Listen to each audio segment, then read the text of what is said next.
Saudi নেতৃত্বাধীন জোটের নাম ঘোষণায় বিস্ময় প্রকাশ করেছে পাকিস্তান। দেশটির পররাষ্ট্র সচিব আইজাজ চৌধুরী সংবাদ সম্মেলনে বলেছেন, আলোচনা ছাড়াই সৌদি সরকার এই জোট গঠন করেছেন। এ বিষয়ে আলোচনা করতে রিয়াদে অবস্থানরত পাকিস্তান রাষ্ট্রদূতকে নির্দেশ দেওয়া হয়েছে বলে জানান তিনি। পাকিস্তানের গণমাধ্যম ডনের প্রতিবেদনে আরও বলা হয়েছে, সৌদি আরব এমনটা এবারই প্রথম করেনি।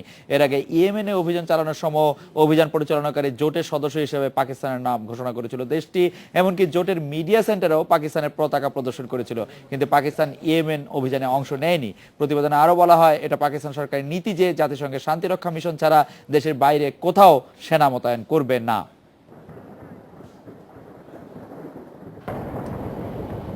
সিরিয়ায় গৃহযুদ্ধ বন্ধে রাজনৈতিক সমাধানের পক্ষে অবস্থান জোরালো হচ্ছে। শুক্রবার জাতিসংঘে এই বিষয়ে বৈঠকে বসতে যাচ্ছে যুক্তরাষ্ট্র ও রাশিয়া সহ বিশ্বের পরাশক্তিরা, যেখানে সিরিয়া সংকট সমাধানের জন্য তোলা প্রস্তাবে সব পক্ষ সম্মতি দিতে যাচ্ছে বলে ইঙ্গিত পাওয়া গেছে। মার্কিন পররাষ্ট্রমন্ত্রী জন কেরির মস্কো সফরে এই ইঙ্গিত এলো। মঙ্গলবার রাশিয়ার প্রেসিডেন্ট ভ্লাদিমির পুতিন ও পররাষ্ট্রমন্ত্রী সের্গে লাভরভের সঙ্গে বৈঠক করেন কেরি। সিরিয়ায় রুশ বিমান হামলা শুরুর পর পরিস্থিতি বদলাতে থাকে। অবশেষে সমঝোতার মাধ্যমে গৃহযুদ্ধ থামার সম্ভাবনা তৈরি হয়েছে। কদিন আগে সরকারের সঙ্গে শান্তি আলোচনা শুরুর ব্যাপারে একমত হয় সিরিয়ার বিদ্রোহী ও বিরোধী দলগুলো।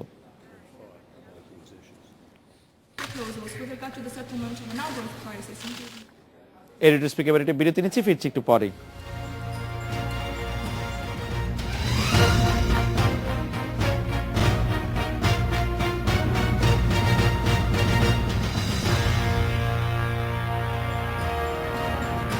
সৌদি নেতৃত্বাধীন জোটের নাম ঘোষণায় বিস্ময় প্রকাশ করেছে পাকিস্তান। এই বিষয়ে কথা বলতে এখন আমাদের সাথে আছেন ঢাকা বিশ্ববিদ্যালয় আন্তর্জাতিক সম্পর্ক বিভাগের শিক্ষক অধ্যাপক আকমল হোসেন এবং বার্তা সংস্থা এপির ঢাকা ব্যুরো প্রধান জুলহাস আলম।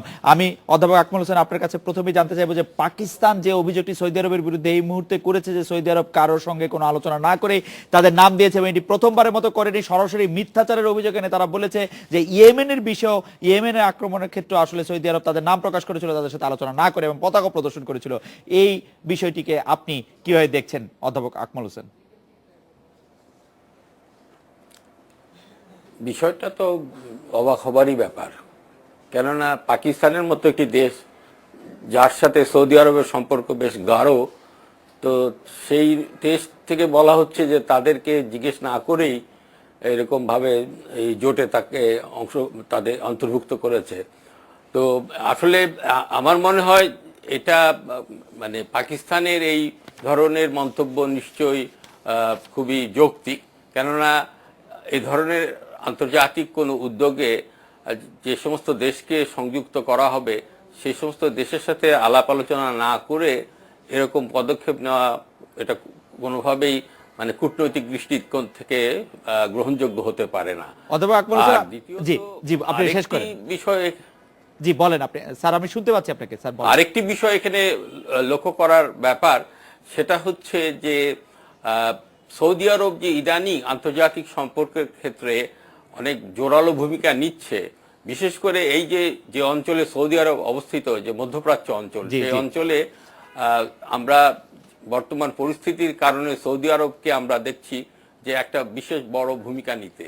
তো এই ভূমিকা নেয়ার পেছনে মানে রাজনৈতিক বা যদি কূটনৈতিক আপনি যে প্রেক্ষাপটটা দেখেন, সেই প্রেক্ষাপটে এই ধরনের একটি জোট করা হয়তো খুবই স্বাভাবিক, কিন্তু সেই জোটভুক্ত সদস্যদেরকে না জিজ্ঞেস করে যদি অন্তর্ভুক্ত করা হয়। অথবা আকমল হোসেন, আপনাকে অনেক ধন্যবাদ। আমি জনাব জুলহাস আলম আপনার কাছ থেকে জানতে চাইবো যে এই বিষয়টি কতটা সিরিয়াস। আসলে সরাসরি মিথ্যাবাদী বলছে পাকিস্তান সৌদি আরবকে, এবং এটি প্রথম ঘটনা নয়। তারা বলছে ইয়েমেনের ঘটনাতেও সৌদি আরব একই কাজ করছে, তারা এই দাবি করছে। জুলহাস, আপনার পর্যবেক্ষণ বলেন।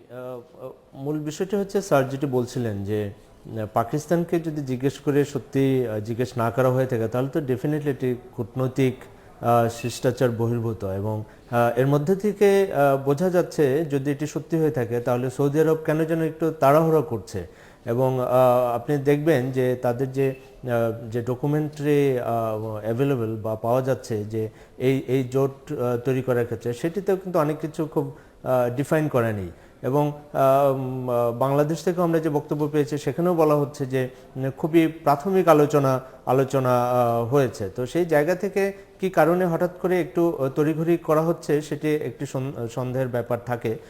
তবে আর পাশাপাশি যেটা হয়েছে যে আমরা বুঝতে পারি, স্যার যেটি বললেন ওনার সাথে আমি যোগ করতে চাই, যে সৌদি আরব রিজিওনাল লিডার হিসেবে তার অবস্থানকে পোক্ত করার জন্য এক ধরনের তার মধ্যে অস্থিরতা দেখা যাচ্ছে, বিশেষ করে ইরান, সিরিয়ার বিশেষ করে আসাদ, প্রেসিডেন্ট আসাদ এবং রাশিয়ার এই যে বলয়টি তৈরি হয়েছে, এবং রাশিয়া যেভাবে ওখানে ঢুকছে এবং টার্কির সাথে রাশিয়ার কিছু কনফ্লিক্ট চলছে সরাসরি, যেহেতু টার্কির একমাত্র ন্যাটো সদস্য যে কিনা এই জোটের যাদের নাম পাওয়া যাচ্ছে সেখানে তার নাম আছে।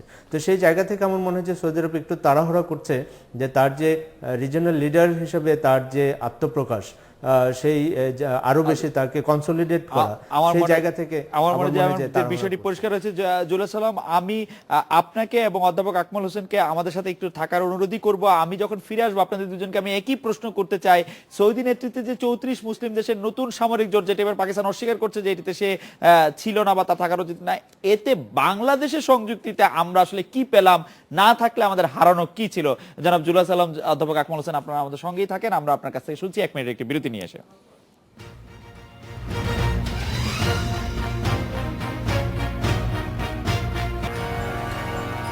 অধ্যাপক আকমল হোসেন, জুলা সালাম আছেন আমাদের সঙ্গে। অধ্যাপক আকমল হোসেন, বাংলাদেশের সংযুক্তি কতটা গুরুত্বপূর্ণ ছিল সৌদি আরবের নেতৃত্বাধীন সেই সামরিক জোটে থাকা? না থাকলে কি হতো, মানে আমরা কি হারাতাম না থাকলে? স্যার আচ্ছা দেখুন, আমার তথ্যের উৎস কিন্তু আজকের দৈনিক পত্রিকাগুলো। তো আমি যেটা বুঝতে পারলাম যে আসলে এটা এই যে জোট যেটাকে বলা হচ্ছে 34 রাষ্ট্রের জোট, এটার আসল রূপটি কি?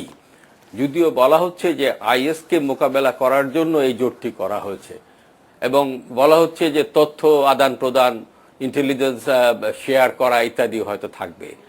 কিন্তু আমার কথা হচ্ছে যে আইএস মোকাবেলা করার জন্য বাংলাদেশের মতো একটা দূরবর্তী রাষ্ট্র, অর্থাৎ আমরা ওই অঞ্চলে অবস্থিত নই, বরং যে সমস্ত রাষ্ট্র মধ্যপ্রাচ্যে অন্তর্ভুক্ত, তারা যতখানি তাদের অংশগ্রহণটা যতখানি আমার মনে হয় ফলপ্রসূ, বাংলাদেশের ক্ষেত্রে সেটা কিভাবে হবে? যদি এটা হয় যে বাংলাদেশ, যে ইদানিং যেটা আমরা দেখছি যে সন্ত্রাসবাদ নিয়ে যে বাংলাদেশকে ভুগতে হচ্ছে, সেই সন্ত্রাসবাদের পরিপ্রেক্ষিত থেকে হয়তো এই ধরনের বিষয়ে বাংলাদেশকে অন্তর্ভুক্ত করার একটা কারণ থাকতে পারে। অর্থাৎ আইএসএ বাংলাদেশ থেকে যদি কোনো মানুষ যেতে চায়, মানে বাংলাদেশের অভ্যন্তরে এই ধরনের সন্ত্রাসী চক্র যদি আইএস এর প্রতি সহানুভূতিশীল হয়ে কোনো ধরনের পদক্ষেপ নেয়, সেই ব্যাপারে হয়তো বাংলাদেশ এই বিষয়টাকে মানে তথ্য যেটা সংগ্রহ করা, তার মানে এত দূরবর্তী হিসাবে কি? অধ্যাপক আকমল হোসেন, আপনাকে ধন্যবাদ। আমি জনাব জুলা সালাম আপনার কাছ থেকে জানতে চাইবো যে বাংলাদেশ যুক্ত না হলে কি হারানোর ছিল বাংলাদেশ? পুরো বিষয়টিকে আমি দেখতে চাই যে এখানে প্লেয়াররা কারা। Saudi Arab is a big player, definitely আমাদের মুসলিম প্রধান যেসব সংখ্যাগরিষ্ঠ দেশ আছে তার মধ্যে সৌদি আরব দ্বিপাক্ষিক সম্পর্কের ক্ষেত্রে একটা বড় প্লেয়ার।